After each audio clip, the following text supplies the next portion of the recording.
आज हम आपको बताएंगे फ्यूचर कंटिन्यूअस टेंस का प्रयोग करके कैसे हम ट्रांसलेट करते हैं और कैसे अंग्रेजी बोल सकते हैं और कैसे अंग्रेजी पढ़ भी सकते हैं और लिख भी सकते हैं। ठीक, जैसे फ्यूचर कंटिन्यूअस टेंस, इस टेंस में मुख्य क्रिया के साथ रहा होगा, रही होगी, रहे होंगे, रहा हूँगा, ता रहेगा, ता रहेगी आदि का प्रयोग होता है। अफर्मेटिव सेंटेंस, सकारात्मक वाक्य, जिसको बोलते हैं सकारात्मक वाक्य बोलते हैं। स्ट्रक्चर होगा सब्जेक्ट प्लस विल या shall plus be plus verb का first form plus ING plus object. तो इतनी चीजें शायद आपको समझ में आ गया होगा। फॉर एग्जाम्पल, वह पढ़ रही होगी, हम खेल रहे होंगे। तो सबसे पहले हम आपको एक छोटा सा रूल बता देते हैं। रूल 1, आई हो गया, वी हो गया, इनके साथ हम क्या लगाते हैं, ऐसे मैं सिर्फ बना दे रहा हूं, क्या लगाते हैं, शैल बी। शैल बी क्या लगाते हैं, आई वी के साथ शैल बी का प्रयोग करते हैं। क्या प्रयोग करते हैं, शैल बी। और रूल 2 में क्या हो जाएगा, रूल 2, इसमें क्या हो जाएगा, ही हो जाएगा, सी हो जाएगा, इट हो जाएगा, यू हो जाएगा, दे हो जाएगा, और चाहे सिंगुलर नेम होगा या प्लूरल नेम।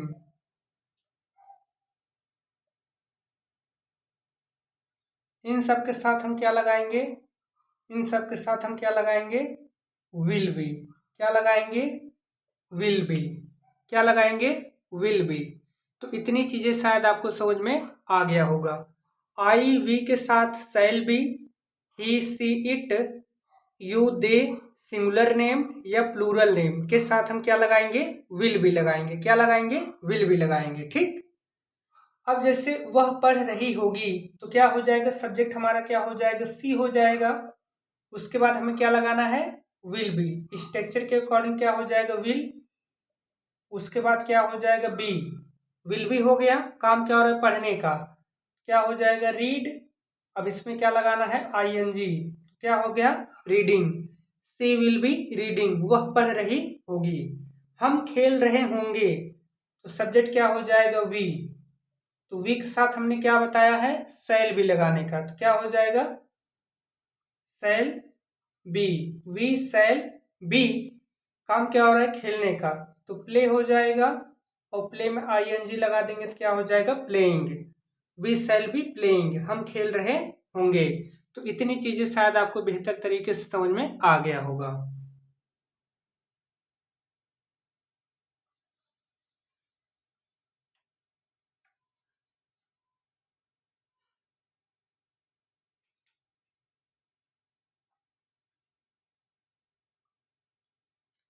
वह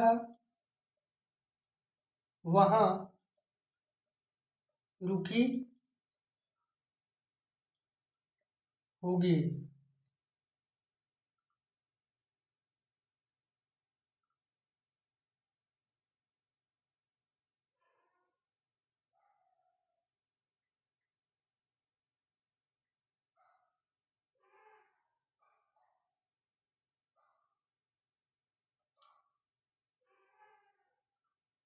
वह कल सुबह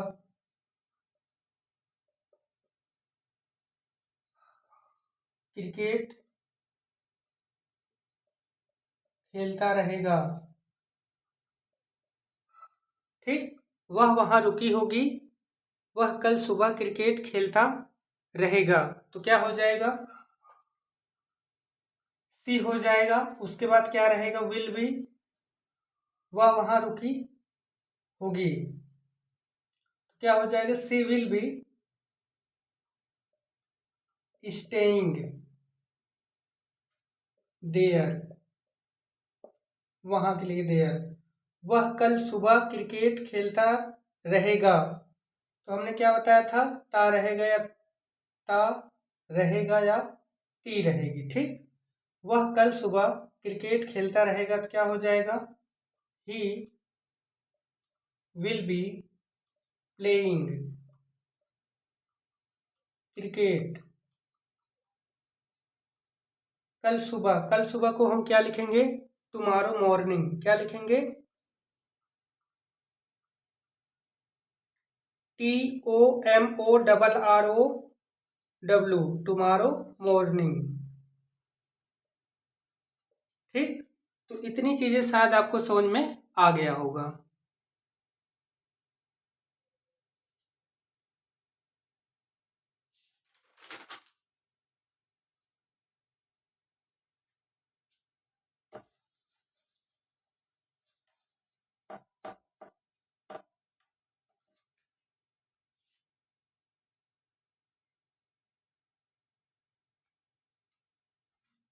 यहाँ पे हम आपको कुछ बता देते हैं इम्पोर्टेंट कीवर्ड्स, जैसे फ्यूचर इंडिफिनिट हो या फ्यूचर कंटिन्यूअस टेंस हो या फ्यूचर परफेक्ट टेंस हो, उसमें यूज होता है। जैसे टुमारो, TOMORROW, टुमारो। टुमारो का मतलब क्या होता है? कल। NEXT, next week. WEE next week का मतलब होता है अगले हफ्ते। At this time, at this time. At this time का मतलब होता है इस समय। एट 5 PM, एट 5 PM का मतलब होता है 5 बजे। क्या होता है? 5 बजे। ठीक, कहीं पे अगर लिखा है एट 6 PM, इसका मतलब क्या होता है? इसका मतलब होता है 6 बजे। ठीक, तो वही लिखा है यहाँ पे। Till the end, till the end, यहाँ पे क्या लिखा हुआ है? यहाँ पे लिखा हुआ है till the end of this month. क्या लिखा है? Till the end of this month, मतलब इस महीने के अंत तक। ठीक, ये सब चीजें क्या आता है? फ्यूचर टेंस में यूज होते हैं। ठीक, इनसे पता चल जाता है कि ये टेंस फ्यूचर है। मैं कल इस समय फिल्म देखता रहूंगा, तो क्या होगा ट्रांसलेट इसका? क्या हो जाएगा? सब्जेक्ट हमारा क्या हो जाएगा? आई। उसके बाद क्या लगाएंगे? आई के साथ हम क्या लगाएंगे? शैल।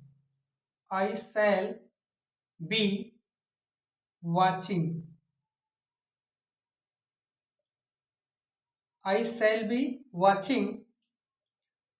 watching the film, FILM, the film, इस कल इस समय, at this time tomorrow, at this time tomorrow।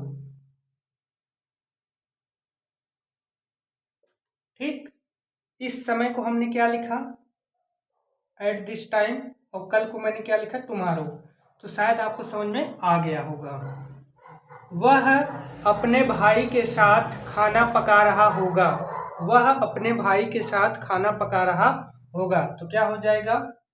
He will be cooking food के साथ विथ हिज ब्रदर। ठीक, वह शाम को घूम रहा होगा, तो क्या हो जाएगा? ही विल बी, घूमना का वॉकिंग हो जाएगा। वॉकिंग, WALKING, वॉकिंग शाम को, इन द इवनिंग।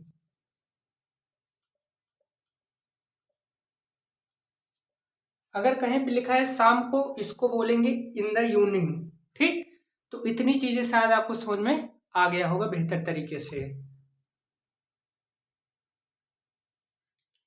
वह 6 बजे नहीं सो रहा होगा। अब हम आपको बताएंगे निगेटिव सेंटेंस। निगेटिव सेंटेंस का मतलब होता है नकारात्मक वाक्य। ठीक, स्ट्रक्चर होगा सब्जेक्ट प्लस विल या shall plus not plus be plus verb का first form plus ING plus object होता है। ठीक, वह 6 बजे नहीं सो रहा होगा, तो क्या हो जाएगा? सी हो जाएगा। उसके बाद क्या हो जाएगा? Will. She will not be, काम क्या हो रहा है? सोने का, sleeping. She will not be sleeping 6 o'clock। ठीक, वह कल प्रतियोगिता में, वह कल प्रतियोगिता में नहीं नाच रही होगी। ठीक, क्या हो जाएगा सी, उसके बाद क्या लगाएंगे विल, उसके बाद नॉट, उसके बाद बी। स्ट्रक्चर के according she will not be dancing in the competition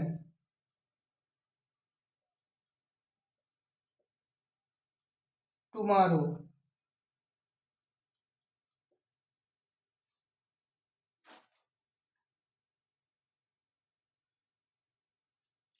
उसके बाद मैं इस महीने के अंत तक इस काम को नहीं कर रहा हूँगा, तो क्या हो जाएगा आई शैल। उसके बाद नॉट बी